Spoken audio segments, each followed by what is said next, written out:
أعوذ بالله من الشيطان الرجيم بسم الله الرحمن الرحيم وإذ قال ربك للملائكة إني جاعل في الأرض خليفة قالوا أتجعل فيها من يفسد فيها ويسفك الدماء ونحن نسبح بحمدك ونقدس لك قال إني أعلم ما لا تعلمون صدق الله العظيم رب اشرح لي صدري ويسر لي أمري واحلل عقدة من لساني يفقهوا قولي وإذ اور یاد کرو اس وقت کو جب، ویسے وَإِذْ کا معنی ہے اور جب، یہ جو ہے نا اور یاد کرو اس وقت کو، اس کو شروع میں بریکٹ میں لکھنا ہوگا۔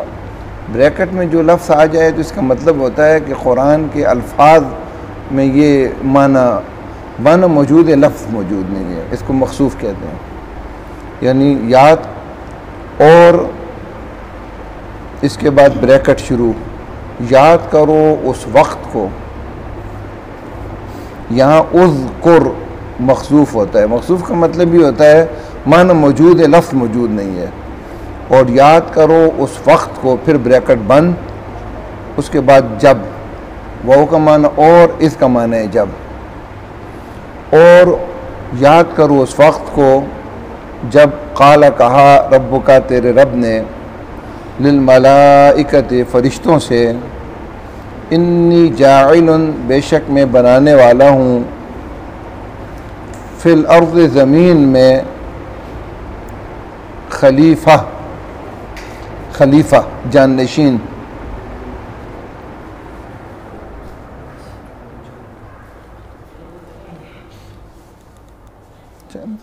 قالوا انہوں نے کہا اتجعل کیا تو بناتا ہے فیہا اس میں، من جو یفسد فساد کرے گا، فیہا اس میں، ویسفک اور بہائے گا، الدماء خون، ونحن اور ہم، نسبح تسبیح کرتے ہیں، بحمدک تیری حمد کے ساتھ، ونقدس اور پاک سمجھتے ہیں، لکا تجھے، یا پاکی بیان کرتے ہیں لکا تیری، اور ہم پاکی بیان کرتے ہیں لکا تیری۔ قال اللہ نے فرمایا، انی اعلم بے شک میں جانتا ہوں، ما جو لا تعلمون تم نہیں جانتے۔ گزشتہ رکوع میں تمام انسانوں کو اللہ کی بندگی کی دعوت اس بنیاد پر دی گئی تھی کہ چونکہ اللہ تعالیٰ نے انسانوں کو پیدا کیا، ان کا خالق ہے، ان کا پروردگار بھی ہے، جملہ ضروریات اللہ تعالیٰ انسانوں کی پوری کر رہا ہے، اور پھر اللہ تعالیٰ ہی نے کائنات کو بنایا، زمین و آسمان کو، تبھی انسان کے لیے زندگی اس زمین پر گزارنا ممکن ہوئی۔ جب یہ ساری ضروریات اللہ پوری کر رہا ہے تو پھر بندگی بھی اسی کی کرنی چاہیے، بات اسی کی ماننی چاہیے، سجدہ اور رکوع اور اطاعت و فرمانبرداری اسی کی کرنی چاہیے۔ اب یہ جو آیات میں نے آپ کے سامنے آیت پڑھی اور یہ رکوع ہے، اس میں اللہ تعالیٰ نے یہی بات ایک دوسرے انداز میں بیان فرمائی کہ اللہ تعالیٰ نے دنیا کے اندر تمہیں مالک بنا کر نہیں بھیجا بلکہ خلیفہ اور جانشین بنا کر بھیجا ہے۔ اور خلیفہ اور جانشین اسے کہتے ہیں کہ جو اپنے مالک کی مرضی کے مطابق اس کے دیے ہوئے اختیارات استعمال کرے۔ خلیفہ گویا اصل مالک نہیں ہوتا، اصل مالک کوئی اور ہوتا ہے۔ خلیفہ اور جانشین وہ ہوتا ہے کہ جو اصل مالک کے دیے ہوئے اختیارات ہوتے ہیں اس کے پاس، اپنے مالک کی مرضی کے مطابق استعمال کرے۔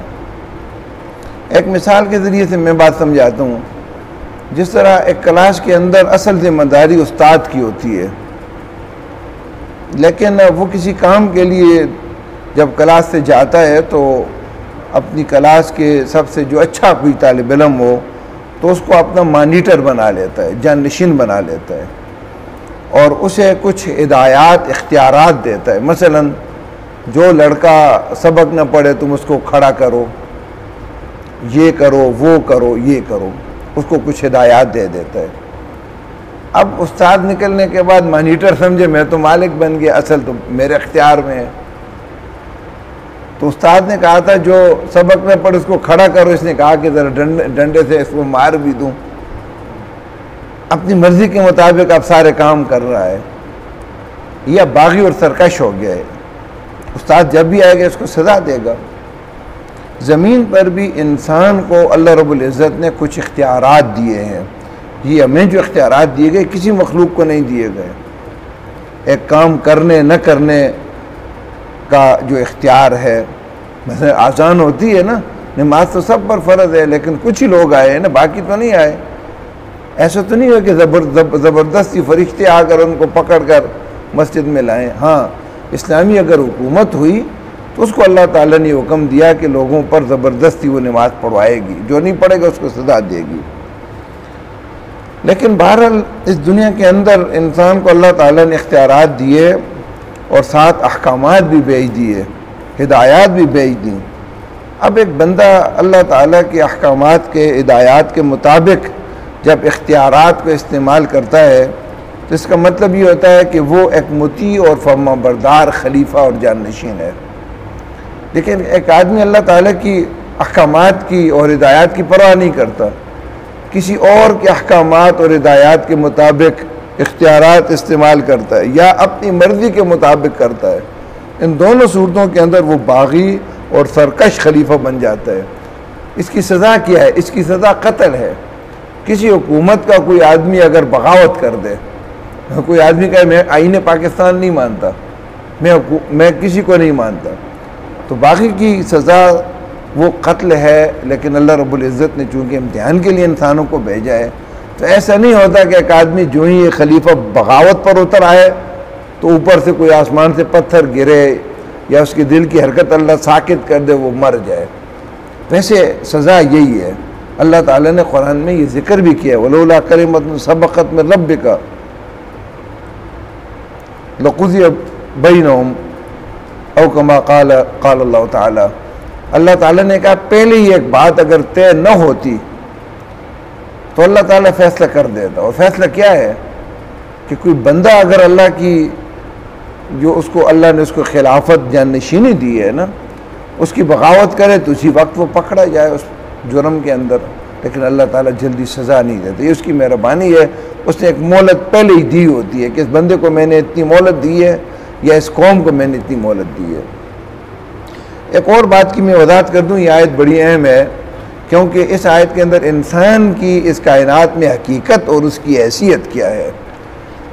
حیثیت کے مطابق جب کوئی چیز رہتی ہے نا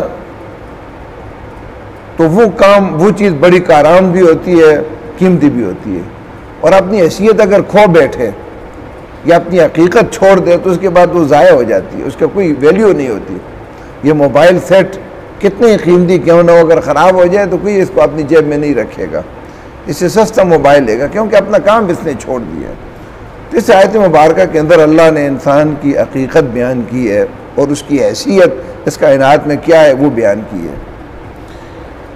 اللہ تعالیٰ کے احکامات کی دو قسمیں ہوتی ہیں۔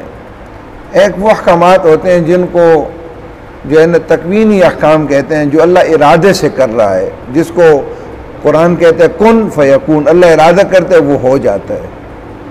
مثلا اللہ تعالیٰ ارادہ کرتے ہیں ہوائیں چلتی ہیں، اللہ ارادہ کرتے ہیں بارش برستی ہے، اللہ ارادہ کرتا ہے تو کسی کی موت آ جاتی ہے، اللہ ارادہ کرتا ہے کسی کو بیمار کر دیتا ہے، اللہ ارادہ کرتا ہے کسی کو صحت دے دیتا ہے، اللہ ارادہ کرتا ہے کسی کو مالدار بنا دیتا ہے، کسی کو مفلس بنا دیتا ہے۔ اس پوری کائنات پر تو اللہ کے ارادے کے ساتھ ہی سب کچھ ہو رہا ہے، لیکن زمین پر بھی آپ دیکھیں تو بہت سارے کام محض اللہ کے ارادے سے ہو رہے ہیں۔ احکام تکوینی میں اللہ تعالیٰ نے کسی کو اپنا جانشین نہیں بنایا، کوئی مشکل کشا نہیں ہے، کوئی حاجت روا نہیں ہے، کوئی بیماری اور صحت نہیں دے سکتا، کوئی مالداری اور فقر نہیں دے سکتا، کوئی ہواؤں کو نہیں چلا سکتا، کوئی بارش نہیں برسا سکتا۔ یہ سارے کام اللہ تعالیٰ خود ہی کر رہا ہے، اس میں اللہ تعالیٰ نے کسی کو بھی اپنا خلیفہ نہیں بنایا۔ لیکن اس زمین کے لیے اللہ تعالیٰ نے کچھ اور احکامات بھی خود ہی طے کیے، جن کو شرعی احکامات یا تشریعی احکامات کہا جاتا ہے۔ یہ وہ احکامات ہیں جس میں اللہ تعالیٰ نے بندوں کو ایک اختیار دیا ہے کرنے اور نہ کرنے کا۔ انسانی وجود میں بھی بہت سارے کام ایسے ہیں جو کن کے ذریعے سے ہوتے ہیں۔ مثلا آپ کا جو دل دھڑک رہا ہے ہر وقت، آپ سوئے ہوتے ہیں دل دھڑکتا ہے، یہ کن کے ذریعے سے اللہ نے ارادہ کیا۔ اسی طرح ہے، آپ کی آنکھ دیکھتی ہے، آپ کے کان سنتے ہیں، آپ کا معدہ کام کرتا ہے، آپ کا جگر کام کرتا ہے، آپ کے گردے کام کر رہے ہیں۔ یہ سارا کام کیوں ہو رہا ہے؟ اس میں آپ کے کوئی ارادے کا ہے، بلکہ آپ کی آنکھ ہر وقت جھپکتی ہے، یہ بھی بغیر سوچے سمجھے ہو رہی ہے نا۔ یہ سارے کام کن کے ذریعے سے ہو رہے ہیں، لیکن کچھ کام اللہ تعالیٰ نے کن کے ذریعے سے نہیں کیے۔ وہ کیا ہیں؟ ان کو شرعی احکامات کہتے ہیں۔ اس کے لیے اللہ تعالیٰ نے انبیاء بھیجے، کتابیں بھیجیں، اور ان کے اندر وہ احکامات بیان کر دیے کہ اللہ چاہتا تو ہے اس طرح ہو، لیکن اللہ تعالیٰ نے کن کے ذریعے سے تمہیں مجبور نہیں کیا۔ اگر کن کے ذریعے سے مجبور اللہ کرتا نا تو ادھر سے اذان ہوتی، ادھر آدمی خود ہی مسجد کی طرف چل پڑتا، ممکن ہی نہ ہوتا کہ آدمی نہ چل کر آئے۔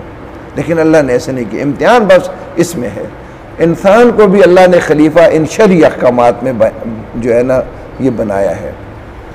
اللہ تعالیٰ نے انسان کو ایک خلیفہ جانشین بنایا کہ وہ احکامات جو انبیاء کے ذریعے سے میں تجھے کتابوں میں بھیجوں گا، ان احکامات کو اپنے وجود پر عملاً جاری کرنا، اور اپنے وجود کے علاوہ جہاں بھی اس کی حکومت ہو، اس کا اختیار ہو، وہاں ان کو عملاً جاری کرنا، یہ انسان کی ذمہ داری ہے۔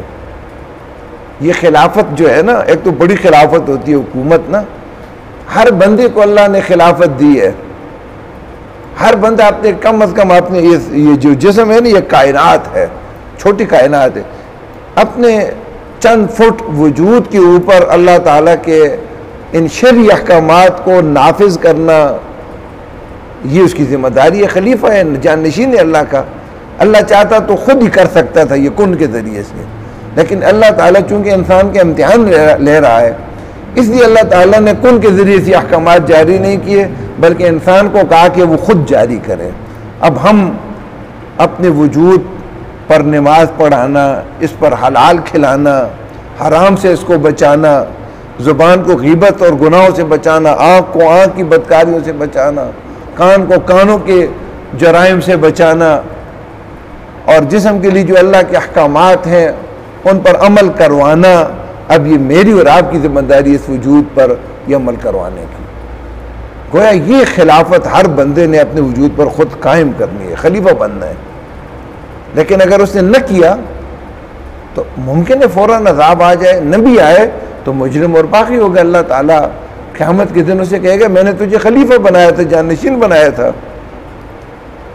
کچھ لوگوں کی خلافت کا دائرہ اور بڑھ جاتا ہے۔ گھر کے اندر جو سربراہ ہوتا ہے، مثلا والد ہے، تو اس کی جتنی نابالغ اولاد ہے، بیوی بچے ہیں، اب ان کے اندر بھی اسلامی احکامات کو جاری کرنا اس خلیفہ کی ذمہ داری بنتی ہے۔ ایک دوسری حکومت ہے، ایک حکومت وجود کی ہے نا، اس لیے نبی اکرم صلی اللہ علیہ وسلم نے ارشاد فرمایا مرو اولادکم وہم ابناء 7 سنین، جب تمہارے بچے 7 سال کے ہو جائیں تو تم ان کو نماز کا حکم دو، یہ نہیں کہ ان کو نصیحت کرو۔ بادشاہ کا کام نصیحت نہیں ہوتا، نصیحت تو واعظین کرتے ہیں، بادشاہ کا کام تو حکم جاری کرنا ہوتا ہے۔ اس لیے نہیں کہا کہ ترغیب دو، نصیحت کرو، مرو، حکم دو ان کو 7 سال کے ہوں، اور فرمایا کہ جب 10 برس کے ہوں اور نماز میں سستی کرو تو سزا دو۔ خلیفہ سزا بھی دیتا ہے، خلیفہ کے پاس یہ بھی اختیار ہوتا ہے نا کہ اپنے ماتحتوں کو سزا بھی دیتا ہے۔ اب اگر بچہ 10 سال کا 11 سال کا سستی کرتا ہے تو یہ تو شریعت نہیں کہتی بڑا سا ڈنڈا لے کر اس کو مارنا شروع کر دو، ہلکا سے ڈنڈے، ہلکی سی ایسی سزا جس کے لیے شریعت نے کچھ حدود مقرر کر لی ہے۔ ایسی سزا جو منہ پر نہ ہو. یہ گردن کے اوپر سزا دینا کسی کے لیے جائز نہیں ہے. نہ تھپڑ مار سکتا ہے نہ کان کھینچ سکتا ہے. یہ سزا حرام ہے. والد کے لیے بھی حرام ہے, اپنے بیٹے کو نہیں دے سکتا. نمبر 2, ظالمانہ سزا نہ ہو. ایسی سزا نہ ہو کہ جس کا جسم کے اوپر نشان پڑ جائے, ڈانٹ پڑ جائے. یہ سزا حرام ہوتی ہے. اس کے علاوہ ہلکی سزا دیں, کبھی کس طرح کبھی کس طرح. گھر کی خواتین اگر پردہ نہیں کرتی تو گھر کا سربراہ مجرم ہے, اس میں وہ بھی مجرم ہے. گھر کی اس کی بچیاں ہیں, بیوی نماز نہیں پڑھتی, جتنا گناہ ان کو ہوتا ہے اس سربراہ کو بھی اتنا ہوتا ہے. تو گویا اب دوسری خلافت ایک آدمی کی, ہر ایک کی نہیں. جس نے شادی کر لی, بیوی بچے اس کے ہیں, وہ گھر کا بھی اب خلیفہ ہے. اور بعض لوگوں کی خلافت اس سے بھی بڑھ جاتی ہے, وہ اداروں کے سربراہ ہوتے ہیں, تو پورے ادارے کے اندر اسلامی شریعت کا نفاذ اب اس کی ذمہ داری بن جاتی ہے. اور کوئی ملک کا حکمران ہو تو اس ملک کے اندر اللہ تعالیٰ کی شریعت کو عملاً جاری کرنا, قرآن و سنت کے مطابق فیصلے کرنا, لوگوں کو حقوق دینا, ان کی ضروریات پوری کرنا, نبی اکرم صلی اللہ علیہ وسلم کے طریقے پر حکومت کو چلانا. خلافت اعلیٰ منہاج النبوت جس کو کہا جاتا ہے, یہ اب اس کی ذمہ داری ہے. ہمارے ہاں تو لوگ جیت جاتے ہیں نا تو بڑی خوشیاں مناتے ہیں, لوگ مٹھائیاں کھلاتے ہیں, حالانکہ انہیں یہ بات اس کا احساس ہو کہ کتنی بڑی ذمہ داری ان پر ڈال دی گئی ہے. پہلے اپنے جسم کے خلیفہ تھے, گھر کے تھے, اب ملک کے بھی خلیفہ بن گئے. اب اللہ کی شریعت کو جاری نہیں کریں گے تو اللہ تعالیٰ کے ہاں وہ مجرم ہو جائیں گے. یہ مختلف دائرے جس میں انسان کی جو ہے نا اس کو اللہ تعالیٰ کی طرف سے وہ جانشین ہے, وہ اللہ کا نائب ہے ان شرعی احکامات کو عملاً جاری کرنے میں. وَإِذْ قَالَ رَبُّكَ لِلْمَلَائِكَةِ, اور یاد کرو اس وقت کو جب تیرے رب نے فرشتوں سے کہا کہ انی جاعل فی الارض خلیفہ, بے شک میں زمین میں ایک خلیفہ جانشین یا نائب بنانے والا ہوں. قالوا, فرشتوں نے کہا اتجعل, کیا تو بناتا ہے, فیہا, اس میں زمین میں, من وہ, یفسد فیہا, جو فساد کرے گا اس میں, ویسفک الدماء, اور خون بہائے گا. سوال یہ پیدا ہوتا ہے کہ فرشتوں کو کیسے پتہ چلا؟ عالم الغیب تو اللہ رب العزت ہے نا, فرشتے تو نہیں ہیں. تو فرشتوں کو کیسے پتہ چلا کہ زمین پر انسان کو اللہ جب خلیفہ بنائے گا تو فساد برپا ہوگا اور انسانوں کا خون بہے گا؟ اور ہوا بھی ایسے ہی. فرشتوں کا جو قیاس تھا نا, خیال تھا, اسی طرح ہوا, کسی حد تک ہوا. لیکن خیر کے جو پہلو تھے اس خلافت میں وہ فرشتوں سے نظروں سے اوجھل تھے. فرشتوں نے جب اللہ کی یہ بات سنی کہ زمین میں ایک با اختیار لازمت جانشین نائب ہوتا ہے جس کو اختیارات بھی دیے جاتے ہیں, جب بنے گا تو اس کائنات کے اندر امن تو تب آتا ہے جب اللہ تعالیٰ کے حکم کے مطابق چلتی ہے. آسمانوں پر بھی امن تبھی ہے نا, ستاروں سیاروں میں, کہ اللہ کے حکم کے مطابق چل رہے ہیں. تو زمین کی حدود میں جب انسان کو کچھ اختیارات دیے جائیں گے, اس کا مطلب وہ اپنی مرضی کے مطابق استعمال کرے گا. دونوں صورتیں ہیں, ایک تو اللہ تعالیٰ کی مرضی کے مطابق اختیارات استعمال کرے, اس صورت میں تو امن ہی امن ہوگا. لیکن جب اختیار ملے گے تو اس کا بھی تو امکان ہے, کبھی امکان ہے کہ اس میں اپنی مرضی یا کسی اور کی مرضی بھی چلائے گا. تو جب مالک اور خالق کی مرضی کے خلاف کوئی چیز چلے گی تو فساد تو برپا ہوگا, اور زمین کے اندر کشت و خون ہوگا, بربادی ہوگی. تو فرشتے نے یہ اعتراض نہیں کیا اللہ تعالیٰ پر کہ تو ایسی مخلوق کیوں بنا رہا ہے. انہوں نے یہ سوال اس لیے کیا کہ ہمیں آپ اس بات کی حکمت بتا دیجئے کہ آپ حکیم ہیں, ہر کام اللہ کا حکمت پر ہے. کائنات کے اندر تو امن و سکون ہے, زمین میں بھی سکون ہے, ہر جگہ سکون ہی سکون, اطمینان ہی ہے. اب اس پرامن کائنات کے اندر ایک قرے پر جب با اختیار مخلوق آپ بنائیں گے تو وہاں تو ہماری سمجھ میں تو یہ آتا ہے فساد برپا ہوگا.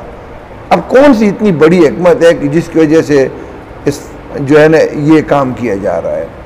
پھر فرشتوں نے کہا وَنَحْنُ نُسَبِّحُ بِحَمْدِكَ وَنُقَدِّسُ لَكَ, ہم تسبیح کرتے ہیں تیری حمد کے ساتھ, یعنی سبحان اللہ و بحمدی پڑھتے ہیں.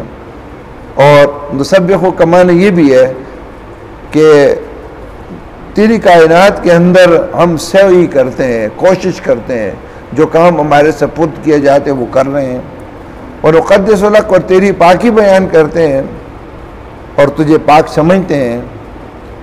اور اس کا ایک معنی بھی ہے کہ تیری کائنات کے اندر پاکی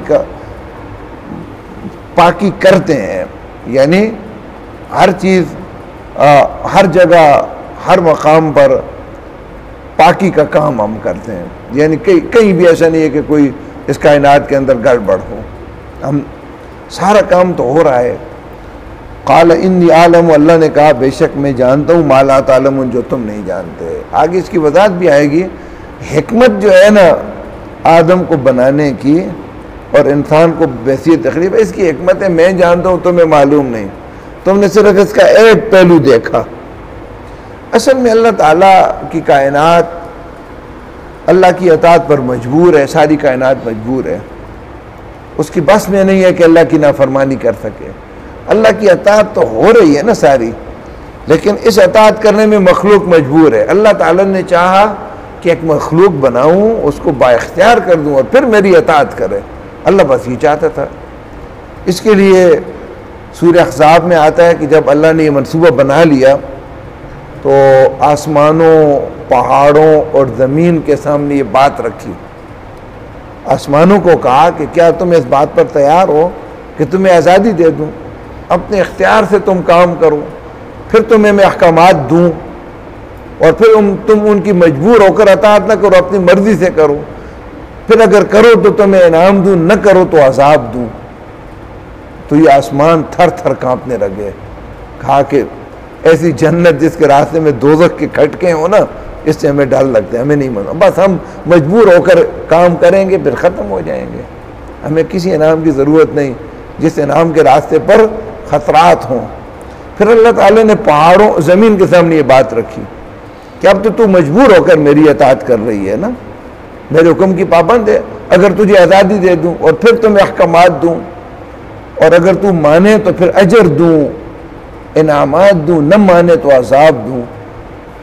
فَأَبَيْنَ أَن يَحْمِلْنَا، زمین بھی جو ہے نا اس ذمہ داری کو اٹھانے سے اس نے کہا معذرت کر دی۔ اللہ نے پابند نہیں کیا تھا، چائس رکھی تھی، ٹھیک ہے۔ پہاڑوں کو پھر اللہ نے کہا کہ کیا تم اس بات پر تیار ہو، تو انہوں نے بھی جو ہے نا معذرت کر لی۔ وَحَمَّلَ عَلَى الْإِنسَانِ، حضرت انسان کھڑا ہوا اور کہا کہ یہ ذمہ داری میں اٹھاتا ہوں، مجھے اختیار دیا جائے اور مجھے جو ہے نا شریعت کے احکامات دیے جائیں، اس جنت کے عروج کو حاصل کرنے کی میں کوشش کروں گا۔ اِنَّهُ كَانَ ظَلُومًا جَلُورًا، انسان بڑا ظالم، بڑا جاہل ہے۔ اس معنی میں نہیں ہے کہ ذمہ داری قبول کر لی تو بہت بڑا ظلم کر لیا، یہ تو اللہ کے ایک منصوبے کی تکمیل کے لیے اپنے آپ کو پیش کیا۔ اس پر تو حضرت انسان کو جو ہے نا اشرف المخلوقات قرار دیا ہے، مخلوقات میں سب سے افضل قرار دیا۔ ظالم اور جاہل اس معنی میں ہے کہ دنیا میں آ کر اپنی اس حیثیت کو بھول دے گیا، اپنے آپ پر ظلم کرنے لگا۔ کہاں خلافت کی ذمہ داریاں اور اس کے بدلے میں جنت کا حصول، اور کہاں چند ٹکوں کی دنیا اور اس کے لیے اپنے آپ کو ضائع کر دینا، اپنے آپ پر ظلم کر دیا۔ اور جاہل ہے، سب سے بڑی جہالت تو یہ ہے کہ ایک آدمی اپنی حیثیت کو بھلا دے۔ گھر میں ایک بہت ہی پڑھا لکھا بچہ ہے لیکن اس کو یہ حیثیت بھول جائے کہ میں بیٹا ہوں اور یہ دوسرا میرا باپ ہے، اپنے آپ کو باپ سمجھنے لگے، تو اس سے بڑا جاہل کون ہوگا؟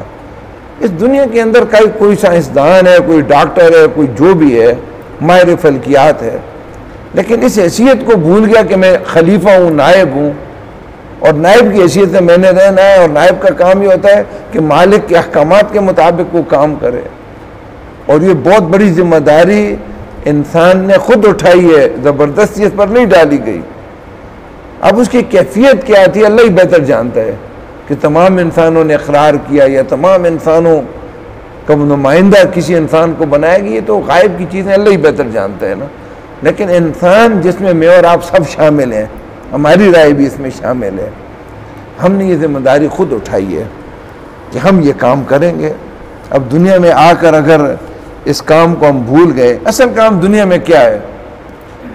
اصل کام دنیا میں انسان کا یہ ہے اللہ رب العزت کی مرضی کے مطابق وہ خود بھی زندگی گزارے، اور جہاں اس کی حکومت قائم ہے وہاں بھی اللہ کی مرضی کے مطابق زندگی زبردستی جو اس کے ماتحت لوگ ہوں ان پر اس کو نافذ کرے۔ یہ کام اگر وہ نہیں کر رہا اور باقی دنیا کے بڑے بڑے کام بھی کر رہا ہے تو اس کی زندگی کی جو حیثیت ہے اس نے کھو بیٹھی ہے۔ اب اگر اللہ تعالیٰ پہلے ہی اس کی موت کا وقت مقرر نہ کیے ہوتا، اسی وقت اللہ کا کوئی عذاب آتا اور ایک سیکنڈ بھی اس باغی کو اس زمین پر جینے کا حق نہیں تھا، لیکن اللہ نے ایسے نہیں کیا کہ وقت دیا ہے، مہلت دی ہے، اور اس کی مہربانی ہے کہ ایک آدمی 40-50 سال تک بغاوت کرتا ہے، باغی خلیفہ ہے، لیکن پھر توبہ کر لیتا ہے تو اللہ تعالیٰ اس کی توبہ قبول کر لیتا ہے، اور پھر اتنی مہربان ہستی ہے کہ اس نے بغاوت کے جتنے کام کیے اور اس کا نامہ عمل اس 40-50 سال کا سیاہ ہے ان کاموں سے، وہ سارے اللہ تعالیٰ مٹوا دیتا ہے اور خالی بھی نہیں چھوڑتا۔ یہ اس کی شان کریمی کے خلاف ہے کہ نامہ عمل خالی پڑا ہو، خالی ہو تو یہ بھی گواہی دیتا ہے نہیں یہاں کچھ گڑبڑ تھا اسی لیے خالی ہے۔ وہاں سارے گناہوں کی جتنی سطریں ہیں نا وہاں ساری نیکیاں لکھوا دیتا ہے، وہ اس کو بھر دیتے ہیں نیکیوں سے۔ نبی صلی اللہ علیہ وسلم کے پاس ایک انتہائی بوڑھا آدمی لاٹھی ٹیکتا ہوا آیا، بڑی مشکل سے آیا، اور کہا کہ یا رسول اللہ کے رسول، ابھی مسلمان نہیں ہوا تھا، میرے اتنے گناہ ہیں کہ سارے مدینہ والوں پر ڈال دیے جائیں تو ساری تباہ ہو جائیں، سارے دوزخ میں چلے جائیں، تو میرے لیے بھی کوئی بچت ہے، کوئی توبہ کی قبولیت ہے؟ تو نبی نے فرمایا اگر تم لا الہ الا اللہ محمد رسول اللہ پڑھ دو، کافر کی توبہ کلمہ پڑھنا ہوتا ہے نا، تم اگر یہ کلمہ پڑھ لو، ایمان لے آؤ تو تمہارے سارے گناہ معاف ہو جائیں گے۔ اس بوڑھے نے کلمہ پڑھ لیا اور جانے لگا، پھر واپس آیا اور کہا کہ سارے ہی معاف ہو جائیں گے، کیوں؟ پھر سوچ آئی گناہ تو بہت زیادہ ہے۔ آپ نے فرمایا سارے معاف ہو جائیں گے۔ یہ تو اس کی شان کریمی ہے، لیکن یہ حد اللہ تعالیٰ نے ملک الموت کے نظر آنے سے پہلے تک رکھی ہے۔ جب ملک الموت نظر آ گیا اب اس کے بعد دروازہ بند ہے جی، پھر جس کی مرضی جتنا روئے پیٹے، جہنمی اتنا روئیں گے آنسو ختم ہو جائیں گے اور آنسو کی جگہ خون نکلنا شروع ہو جائے گا، لیکن نہ فرشتوں کو ان پر رحم آئے گا اور نہ اللہ تعالیٰ ان کی عذاب کے اندر تخفیف کرے گا۔ ایک جگہ تو قرآن میں آتا ہے کہ جہنم کا جو سب سے بڑا فرشتہ ہے نا، ویسے 19 فرشتے ہیں جو جہنم کے جو ہے نا ذمہ دار ہیں، ان کا جو بڑا ہے اس کا نام مالک ہے۔ اس کا نام کیا ہے؟ وہ اللہ تعالیٰ مالک سے کہیں گے کہ جہنم کے جو اور داروغے بھی ہوں گے ان سے کہ اپنے رب سے اتنی دعا تو کر لو کہ ایک دن صرف عذاب کم ہو، ختم نہ ہو لیکن کچھ کم ہو جائے۔ وہ کہیں گے ایسا نہیں ہو سکتا، بلکہ قرآن تو کہتے ہیں فذوقوا فلن نزیدکم الا عذابا، عذاب بڑھتا ہی جائے گا، ہر آنے والے دن عذاب پہلے سے بڑھتا ہی جائے گا۔ اللہ تعالیٰ اس عذاب سے ہمیں پناہ دے، اس جہنم سے پناہ مانگنی چاہیے۔ دنیا کی آگ تو دھیمی ہوتی ہے نا، ہلکا ہو جاتا ہے، وہ بڑھتی جائے گی اور جتنا وقت گزرے گا عذاب کے اندر کمی نہیں آئے گی، وہ بڑھتا جائے گا۔ پھر جس کی جتنی مرضی توبہ کرے، جتنا روئے، کوئی اثر نہیں پڑے گا۔ اور یہاں آنکھ کی ایک آنسو ندامت سے جو گرے پورے نامہ اعمال کو جو ہے نا دھو ڈالتا ہے اور اس کی جگہ نیکیاں لکھوا دیتا ہے۔ اعوذ باللہ من الشیطان الرجیم، بسم اللہ الرحمن الرحیم۔ وَإِذْ قَالَ، اور یاد کرو اس وقت کو جب کہا ربک، تیرے رب نے، للملائکۃ، فرشتوں سے، انی جاعل، بے شک میں بنانے والا ہوں، فی الارض، زمین میں، خلیفہ یا جانشین یا نائب۔ آگے بریکٹ میں لکھ لیں تو اچھی بات ہے، احکام تشریعی میں یا شرعی احکامات میں۔ قالوا، انہوں نے کہا اتجعلوا، کیا تو بناتا ہے، فیہا، اس میں، من یفسد، جو فساد کرے گا، فیہا، اس میں، اس زمین میں، ویسفک الدماء، اور بہائے گا خون، ونحن، اور ہم، نسبح، تسبیح کرتے ہیں، بحمدک، تیری حمد کے ساتھ، ونقدس، اور پاکی بیان کرتے ہیں، لک، تیری۔ قال، اللہ نے کہا، انی اعلم، بے شک میں جانتا ہوں، ما، جو، لا تعلمون، تم نہیں جانتے۔ وآخر دعوانا ان الحمدللہ رب العالمین۔ ربنا آتنا في الدنيا حسنة وفي الآخرة حسنة وقنا عذاب النار۔ اللهم وفقنا لما تحب وترضى، اللهم احسن عاقبتنا في الأمور كلها وأجرنا من خزي الدنيا وعذاب الآخرة، وصلى الله تعالى على خير خلقه محمد وآله وأصحابه أجمعين برحمتك۔